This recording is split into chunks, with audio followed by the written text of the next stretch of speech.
Hey guys, welcome back. Tim again with AMZ Fusion. Today we're going to talk about how often you should be checking your repricer. So I think this is something that a lot of people overlook, especially in the beginning. The repricer is not a set it and forget it type thing, stereotypically.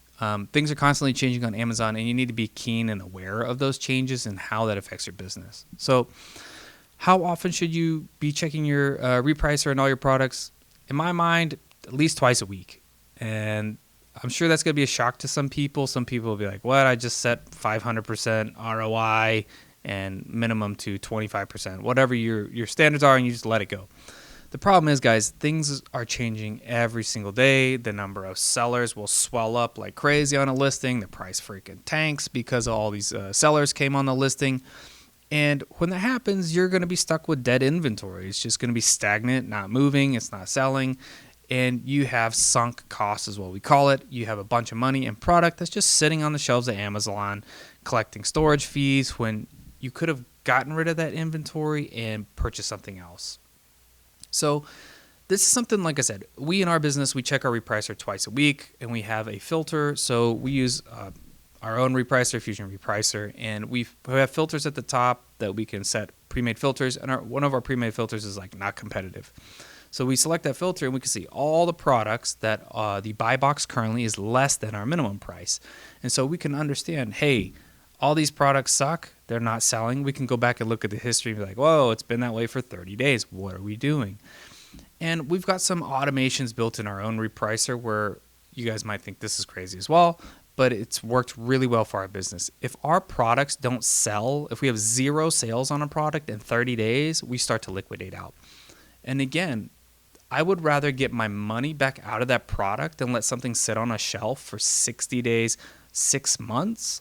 Sometimes people are seeing products hit the shelves and stay on Amazon's shelves for a year. That's all money that you have just sitting on a shelf not making money. No. Give me my money back. I'll take 0% profit. Maybe I'll take even a small loss to get my money back and go invest that into another product that makes money, that I can send into Amazon, sell in less than 30 days, and get it out the door. The name of the game in my mind on Amazon is rotation. You've got to turn over those products, guys. If you're not turning over products, you have wasted money sitting on a shelf. And that hurts because you're going to see lower returns at times. That's going to happen. But again, I would rather take, instead of a 30% margin or 30% ROI on a product, I would rather take 10%, get rid of it, and go find another product that is selling and get 30%. It's better to turn over the inventory. And this is one of those things that takes a long time to learn. When you have $100,000 in inventory over time at Amazon and you're only churning 20%, 30% per month, you have $70,000. Imagine if you were able to sell out of that $70,000 and get $70,000 in inventory that makes 20% and make an extra $14,000 in a month.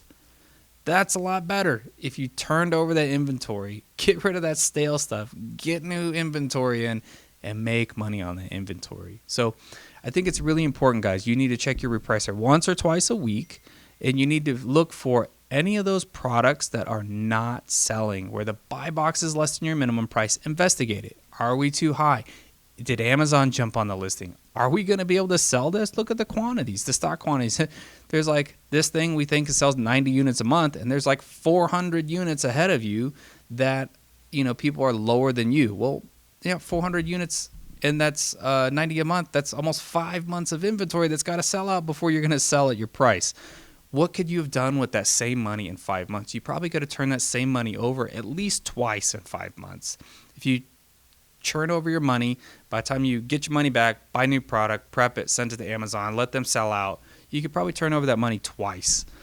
So I don't have any great examples. We had a spreadsheet a while back that we made, but if you could turn over your inventory once or twice extra a year, you will be so far ahead on profits than you would have just letting your inventory sit stagnant for a long time, getting the bare minimum profit that you were hoping for. So guys, once or twice a week, you should be spending a little bit of time, 30, 45 minutes, run through your products, see what's not doing well. And also, there's something we've just built into our own Repricer the other day. When your max price is less than the average buy box or less than the current max price, so maybe you sell a product all the time, you ran out of stock, it happens, and that max price went up. So you're like, hey, my max price is $29.99. But all of a sudden there's still a buy box and somebody's selling at $34.99. You need to change your max price to $34.99. Amazon's rewarding it. Amazon's saying this is still okay on the price. If other people are selling at $35, why are you going to come back in when your new inventory gets there at $29.99? No. And if you didn't check that stuff, your max price is going to be too low. So I don't know if any other repricers out there on the market that do this. This is just brand new logic we've done after a couple years of building our own repricer. We're like, hey, there's been some times that the current buy box price is higher than our previous max price. So we need to be smart and raise that up.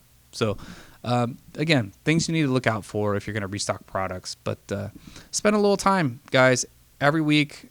Go through your products, call out that stale inventory, make sure your mins and maxes are good. That way you can sell through inventory, turn over your money. You'll be a lot more successful. All right, guys. Hopefully that was helpful. Like and subscribe. Leave a comment, please. We'd love it. And we'll see you tomorrow. All right. Bye.